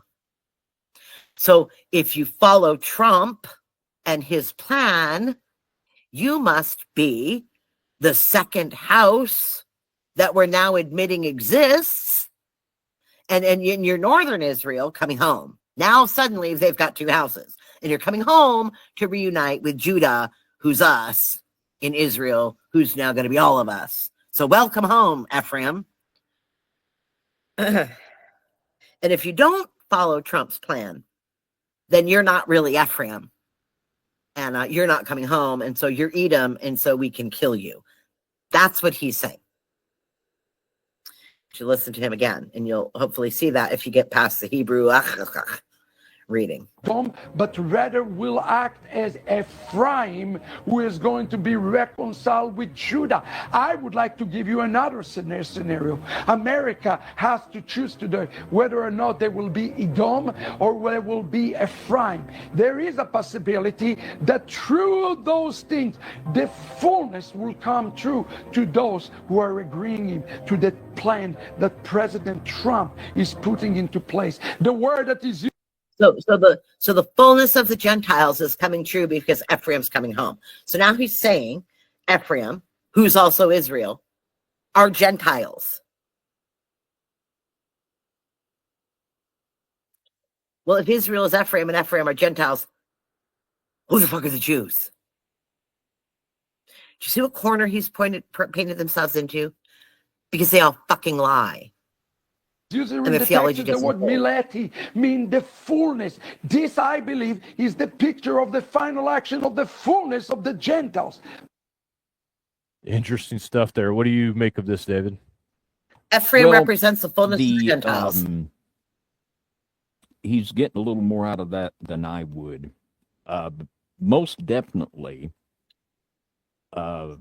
Ephraim is going, and Ephraim basically would be northern Israel. It certainly is going to be involved in conflict with Gaza, with Syria.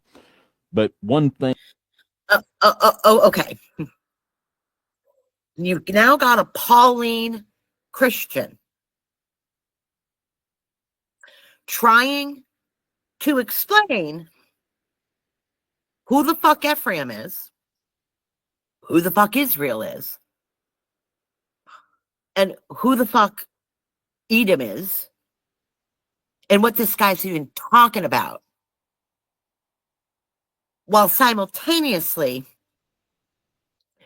trying to convince his viewers that Pauline Christianity and following the Logos is the way to go. So he's now slapped in the face as a Christian, as a very smart Christian, by the way, smarter than 90% of them out there. And you can see they are stumped. They have no idea what to do with the fullness of the Gentiles being equated with Ephraim, who is equated with Israel, who's northern and southern in two houses in the covenant between Judah and Israel, and what that means for the church and what that means for the current news headlines that we're in. They can't explain it to you. But he's going to try. thing that they're a bit nearsighted on, or one-eyed visioned on, like in Isaiah 17, when it prophesies the burden of Damascus. Behold, Damascus is taken away from being a city. At the same time, in verse 3, it says, the fortress also shall cease from Ephraim, and a judgment is seen upon Israel at the same time. Whoa. Good point there, Christian. So he says something interesting. He says the rabbi is seeing it with one blind eye, right? And there's or however he said that, right? He's got one nearsightedness or whatever he said. It's a very interesting thing that Jesus teaches. And what Jesus says is, take the speck out of your eye before you point out the log in your neighbor's eye. So he's talking about how the rabbi is being short-sighted because Israel is punished. Israel, who is Ephraim. So Ephraim ends up getting destroyed. That's what he's saying. So he's like, don't get too excited there, rabbi, because if you think, Israel's coming in, northern kingdom is going to have something to do with this, but that whole area gets destroyed. Notice how he turns from Israel being a people to Israel being an area. So he's got to somehow separate Israel from Ephraim. And he's got to separate the church from Ephraim. And he's got to separate the church from Israel. Because God forbid, the Bible can't teach that the church gets destroyed. But funny enough, that's exactly what it teaches. The Pauline church, which is Ephraim, and which was supposed to be Israel, but isn't, ran off to worship Baal and Ishtar. And because Ephraim is too prideful and drunk on his own arrogance, he is destroyed. That's the prophecy. Which is why Ephraim is not called in the book of Revelation to enter Jesus's gate. Neither is Paul church called. There's no Paul gate. There's no Christian gate. There's no pagan gate. There's no Logos gate. And there's no Ephraim gate. Because the drunks of Ephraim are being called out first, and very few listen. There are only a few workers. The harvest is plenty, but the workers are few. Jacob is small. So there's only a remnant that is left of Ephraim, who then have to identify with Joseph, because Joseph had two sons, Ephraim and Manasseh, and there's not enough left of Ephraim. There's not enough left of Manasseh to have their own gate. So they combine and identify as Joseph, who is called into the gate in the book of Revelation. The church is not allowed through the gate. There's no church gate. There's no Logos gate. He can't explain that to you. And it's not like, oh boy, Israel's going to take over. It's like there's a judgment that's going to fall on this entire area. Mm-hmm. And if you continue reading in scripture too, there's more to the story, obviously, like you're saying. No. Judgment is not going to fall on this area of Israel. Israel is a bloodline. Israel is the scattered sheep. Israel are the 10 tribes scattered throughout the world, a mixed multitude of people who were supposed to be the church, but the church failed and followed Paul instead. So Israel are the dumb fucks who don't know who they are. And they are going to be destroyed. Not an area in a modern country is going to be destroyed. Israel, God's people, because they don't know who they are, and they're following Paul, hiding Easter eggs to Ishtar, and celebrating Nimrod's birthday. Sitting in church, following Paul. They're not sheep, following Jesus like they should have been. That's who Israel is. There's a remnant of Israel, a very, very, very, very, very few who understand who they are. And that bloodline of Ephraim is being called out of the church first, out of Babylon first, out of the world first, to go out and warn the rest of Israel that they're following the wrong thing. They don't know God. But if you just repent and turn back, follow God's laws, you do something else, God will forgive you. And you can reunite with the guys in Judah who are doing the same thing over there.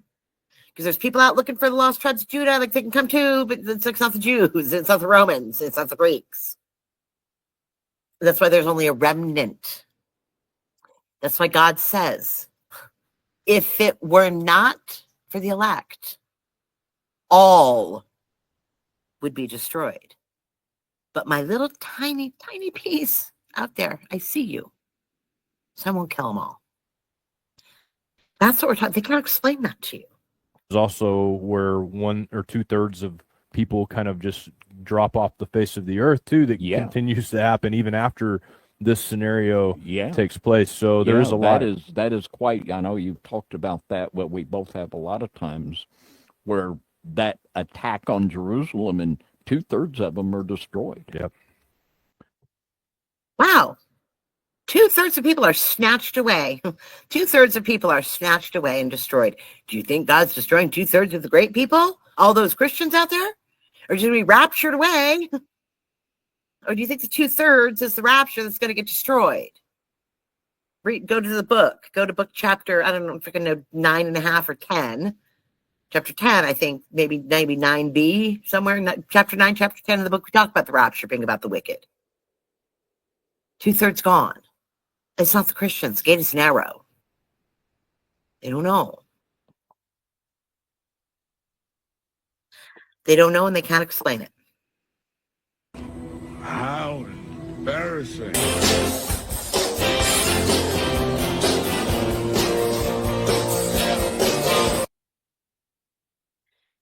Now, I want to go back here. And I really want to say something about the elect after that little clip.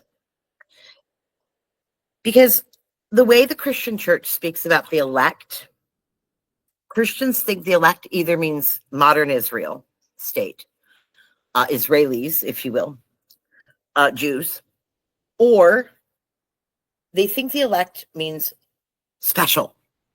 The elect are God's chosen people, the special people. Somehow it's like holier than thou, special secret deal with God or something. That's not what elect means.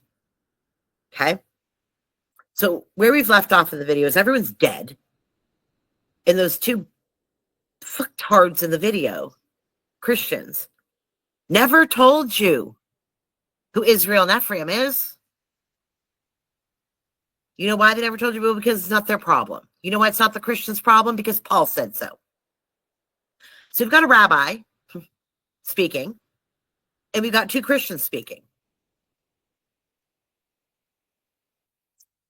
And they never told you who Israel and Ephraim really are. And now 2/3 of everybody's dead. And the Christians are like, well, you know, shit's going to happen in Jerusalem over there. Not our problem. Why? Because Paul said so. That's where we are. Welcome to the Christian church. Great is the fall of that fucking house, let me tell you. The elect does not mean special. Elect means elected. And hopefully, most of us live in America, so we know what the word elected means. It doesn't mean special, it means elected. It means voted on. And I want you to think of this as like God's up there with his team of the host of heaven, and like they're drawing straws, okay? And the elected got the short stick. Okay, that's like, it's not a great thing. You have to be screamed at and swore at and pissed on by teaching, by looking for the lost sheep of Israel, by serving God, by looking for those lost sheep, and a bunch of wicked fucking people on all sides.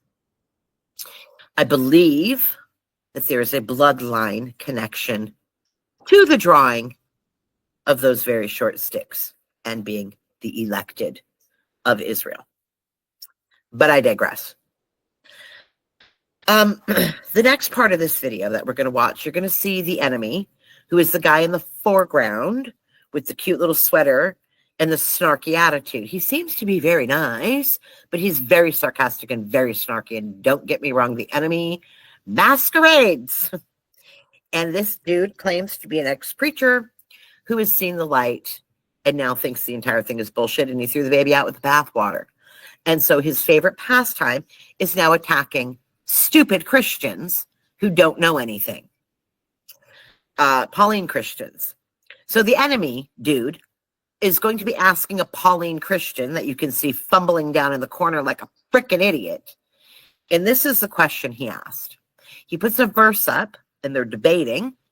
And he says, hey, Pauline Christian, there's a prophecy about Jesus ruling in Israel, meaning he's the ruler of the country or state or area. Talking about Jesus ruling in Israel. And there's that word in, meaning he's a king, a physical king over a country with borders in a certain land. Okay. He has no fucking idea. The Christian has no fucking idea. Nobody has no fucking idea what Israel is. But this exchange between the two of them reminds me of so many verses come to mind, and I want to read them to you or point them out to you now. And whether you've heard these before or not, whether you know what they refer to or not, these are just my brain floods when they're talking. Israel, quote unquote, will be a stumbling block. Well, isn't Israel a stumbling block for just about everybody? Hebrew roots have no idea. Jews have no idea. Christians have no idea. Nobody's got any fucking idea who Israel is anymore. And it certainly is a stumbling block, particularly to Hebrew roots, Shalom people who are chasing after Judah and trying to act like them, or fake Judah. Israel's a stumbling block for all your fake Judahs, all your Shabbat Shalomers. Israel's a stumbling block for the Christians. They don't know what to make of Israel, or who it is, or what it is. The whole world will come against them in the latter days. Every fucking buddy is going to hate Israel. Not the country. Ephraim. Jacob Israel. The line of Judah goes through my head as I listen to this exchange. The whole world is deceived. Everyone's falling and waiting for that line of Judah to come, aren't they? I think about when God says, my people are destroyed for lack of knowledge. I call your name, but you don't know me. You know Baal. You know Ishtar. You know Judah. You don't know me. Reminds me of Jesus when he says, you'll be weeping and gnashing of teeth because should we do all this stuff in your name? And he'll say, I never knew you. Never knew you. my sheep. You thought you were sheep, but you weren't.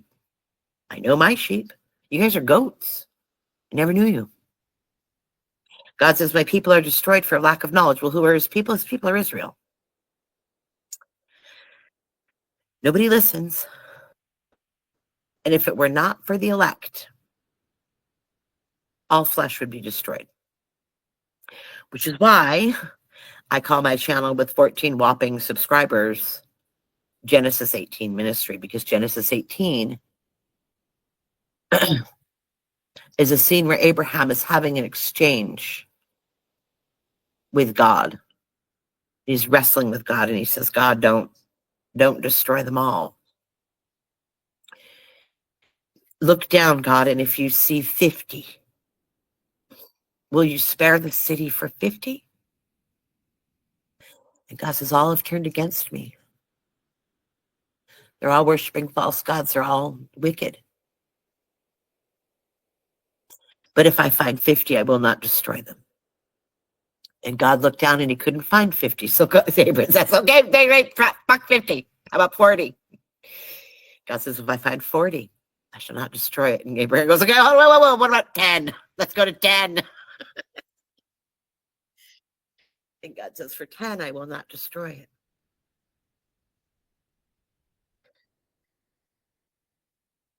Well, yeah. Long story short, God destroyed it. Because nobody listens. All right, with that cheerful biblical story in mind, let's see what we've got over here. So we've got the bad guy asking the Pauline Christian. It says that Jesus ruled in Israel. And he didn't. So that prophecy is not true. So Jesus can't be the Messiah because it says the Messiah is going to rule over Israel, in Israel. Well, the first thing is it's not what the prophecy says. The prophecy says he shall come forth a ruler of Israel, not a ruler in the land of Israel.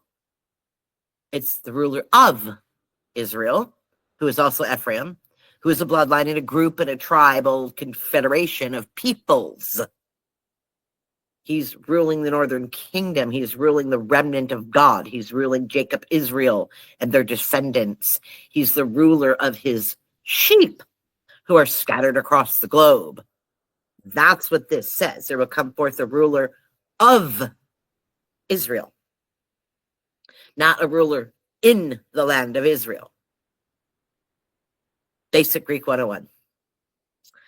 But the guy doesn't choose the Greek or the Hebrew for that matter. He chooses a version of the text that says he's going to rule in Egypt, or excuse me, he's going to rule in Israel. And he asks the Pauline Christian, well, Jesus never ruled in Israel. Explain that. Because if he didn't rule in Israel, he can't be the Messiah. And the fucking Pauline Christian can't explain it. Because first of all, he doesn't know his Bible. And second of all, he doesn't know who Israel is. Because he's not in the covenant. If he was in the covenant, he would be able to answer the questions. Because if you're in the covenant, you are obeying the laws of the covenant, which are the laws of God that Jesus taught, and you're following Jesus to learn the laws of the covenant in following him. But he's not doing that. He's following Paul. So he has no fucking idea what he's talking about, because wisdom is only given to those following the shepherd, who is Jesus. Wisdom is only given to the sheep. That's why Jesus spoke in parables. That's why the Bible's not written for everybody. The Bible is written for the sheep, the lost sheep of the house of Israel. And they're supposed to go out and find the other lost sheep of Israel under the kingdom of David. That's who the Bible's written for, and that's who can understand it. The Jews cannot understand it because they're not in covenant, under the new covenant, following Jesus in his footsteps with the laws of God correctly. Neither are the Christians. That's why nobody can tell you what's going on. Now, just because the Bible was written for the lost sheep of the house of Israel doesn't mean that pagans can't join the wedding. They can. They're just not going to fucking understand what's going on. But hopefully, they'll have someone in their sphere of Ephraim or the next awakenings and harvests that are calling them and saying, go to Jesus and follow the rules. Don't listen to that shit. And they'll go to Jesus and they'll learn how to follow God's way. And they'll be invited to the wedding. As long as you follow God's rules, you can come to the wedding. It's not that hard. It doesn't mean they're called to be teachers and understanders of the parables and the things that are going on. This is a book written for the sheep. People don't understand that. So it's a very simple grammatical mix. It's a very simple prophecy of Jesus ruling over, or he's the ruler of Israel, who are a people group who follow him. He's the ruler of the sheep. He's the spiritual ruler and the physical ruler of the sheep and the kingdom. He's the ruler of the kingdom, and you're either in the kingdom under covenant or you're not. And if you're not, you don't understand what the fuck's going on. It's very simple.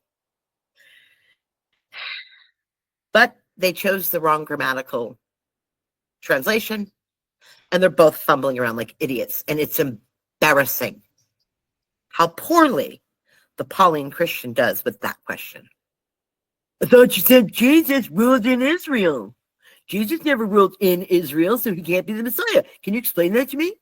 He can't. Can't answer this douchebag. This is the same passage in Greek that he's about to put up in a really shitty English translation. Did he Did he do it?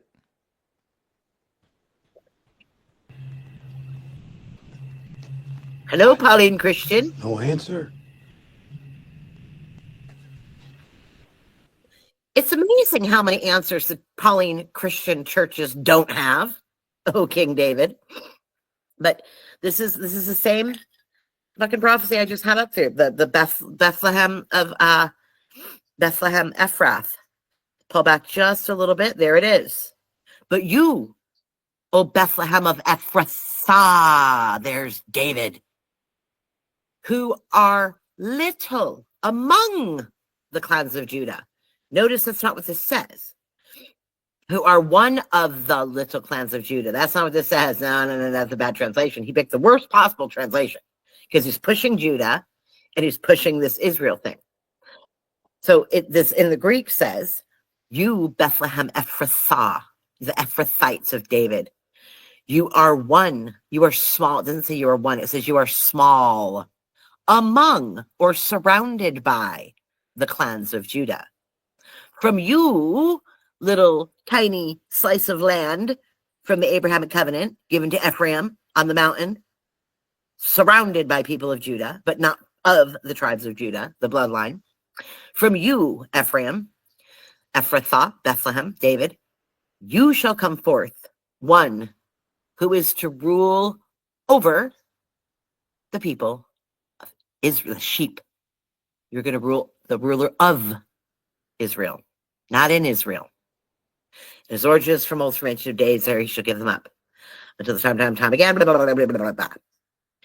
It's giving a really bad translation. But it doesn't matter because Christian can't fucking answer shit anyway. No answer.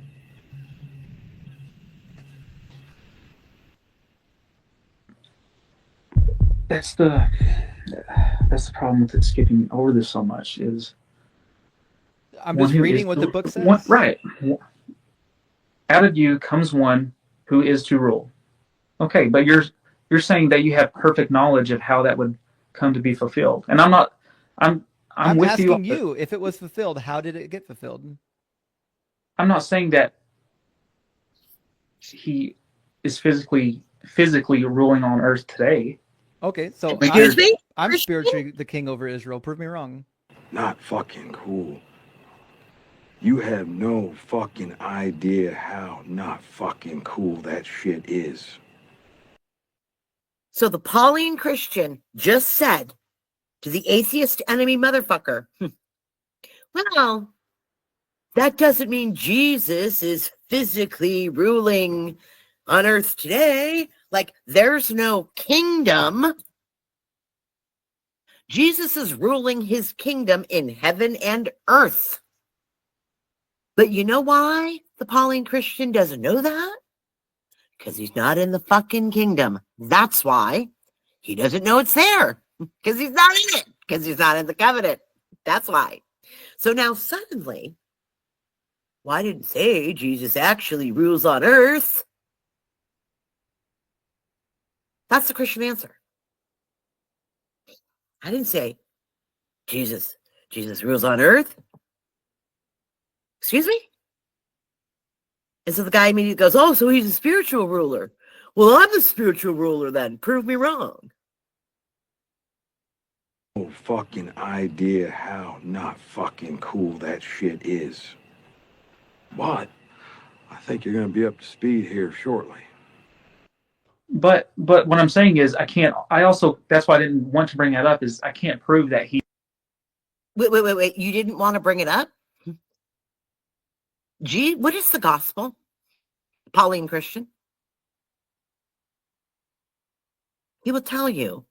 Believe and confess with your heart, believe in your mind, Jesus, Lord, you'll be saved. That's what his gospel is. Paul's gospel. What is the gospel? What is the gospel of Jesus, King? What is the gospel of our King? The kingdom is here. And I'm the motherfucking leader of it. The kingdom is at hand. Spread the good news. The kingdom has come. Join the kingdom.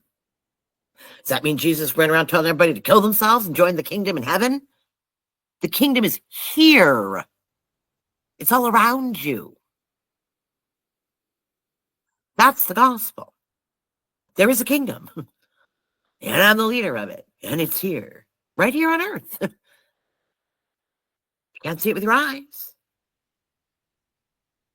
That's not the gospel according to this douchebag Pauline. He's, oh, just believe. How far is that going to get him in this argument? No, I didn't say there's really a kingdom of God. Jesus doesn't really rule on earth. He did, in fact, come from Israel without a videotape. That's what I'm saying. Yeah. Well, I don't care. Let's say he came from Bethlehem. I don't care. Show me where he was a ruler.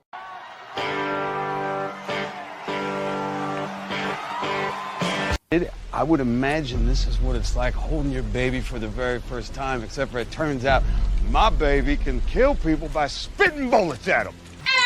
Remove. Choke it on the blood in the mighty name of Jesus Christ. Did you hear that? He said, suck my nuts. Right there, motherfucker. Right there is where I'll show you he's the ruler of heaven and earth. Right there. There's your proof. Now, you might not want to accept that proof. You may not want to believe that proof. That's not my problem. But there's your proof. Right fucking there. He is the ruler of the lost sheep, the house of Israel, under David. Right here on earth. Just been lied to your whole life. And why have you been lied to? Because that's what they fucking do. They've lied about everything. Why wouldn't they lie about this? Right? Great awakening, so they say. So you don't know that you're supposed to be Israel, the lost sheep of Israel. You don't know God because you're following Paul's logos. And the church doesn't know, you collective, right? All the Christians out in the world. The Islam too, throw them in. And they certainly don't know their Ephraim, who gets destroyed because they're prideful, foolish, and stupid and won't listen and is destroyed for lack of knowledge. They don't know any of that. If they don't know any of that, they certainly don't know Genesis 48, which is here on the screen. That says the covenant was handed down to Ephraim directly from Jacob on his deathbed. The covenant, the Abrahamic covenant, the three-pronged Abrahamic covenant was never, and I mean never, given to Judah, ever. Nor was it given to Babylonian elites who came back, who the Persian king said they were taken by Babylon. The Persian king, Cyrus the Great, sent them back, the elites only, and they forced conversion on everyone of the land that was then called Judea, which consisted of the southern and the northern kingdoms, because the northern kingdom was carted off. So they took over the whole place, the elites did, and they forced everyone to convert to their Babylonian religion called Judaism. And they called themselves Jewish. They weren't given the covenant from Abraham either. It was given to Ephraim. And you know who's fucking up that covenant? Ephraim, who's also known as Israel, because he leads the tribes of Israel, because they fucked it up. And how do they fuck it up? Well, they don't even know their God. You think you're going to tell me you know God and you don't even know you have the Abrahamic fucking covenant because you're too busy following Paul? But sure, the church was going to be just fine because Paul said so. They don't even know who has the covenant. The original covenant. Not even talking about the new one. Talking about the Abrahamic covenant. They don't even know. They have no fucking idea. But sure, they know God. He's not just blessing them. He's handing down the patriarchal covenant to them. But you know what? Don't worry about it. Don't worry about it. Don't worry about the whole Abrahamic covenant thing. Ephraim, you dumbasses. Don't worry about the Abrahamic covenant. Just die and hopefully go to the right place. And just do that. Let the bad guys have earth. And you just run around hiding eggs and hope you get a ticket to the right place. That's the way to go. You just turn your back on the entire Abrahamic covenant. Tell God to fuck off because you have a new one now because Paul said so. It's not the new one in Jeremiah 31:31 because the church isn't in that one. That's Israel, Judah stuff. We don't know about that. And then tell me you follow the same God I do.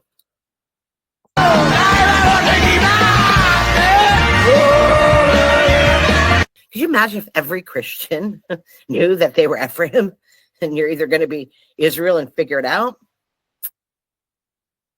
and be a prodigal son that comes home under the house of David, or you're going to be destroyed. That's what the Bible teaches. Now, if you don't want to believe what the Bible teaches, that's a whole other story. I'm not talking to you. But that's what your Bible says. That's the Bible. That's what it says, like it or not. So let's start with Deuteronomy 28. How about that? I want you to read your Genesis 48 because that's when God handed Ephraim, the fucking idiots, the Abrahamic covenant that they pissed off. I'm going to go to the blessings. And I fucking hate how every time you do a Google search, it always gives you the fucking New International shit brain version. And then I've got to find another one. But you know what? We don't care. I don't care. Fuck it. Children's Bible. Do we have an International Children's Bible? Let's just read that. So we're supposed to come like children anyway, aren't we? Easy to read Bible. There we go. International Children's Bible. Let's try that. And you're going to read Deuteronomy 28 when you're done reading Genesis 48, which is the covenant that everybody fucked off. And we have blessings for obedience. And it tells you all the blessings the children of God get. Also gives you the curses for disobedience. But you'll be the head, not the tail. So every day, read Genesis 48 and Deuteronomy 28. And that's my recommendation for that. All right, let's finish this video out. I think I'm just about done. And I'm really pissed off, as usual. Hopefully people understand why. If you don't understand why, well, fuck off. I'm not talking to you. You're probably a fucking Paul lover.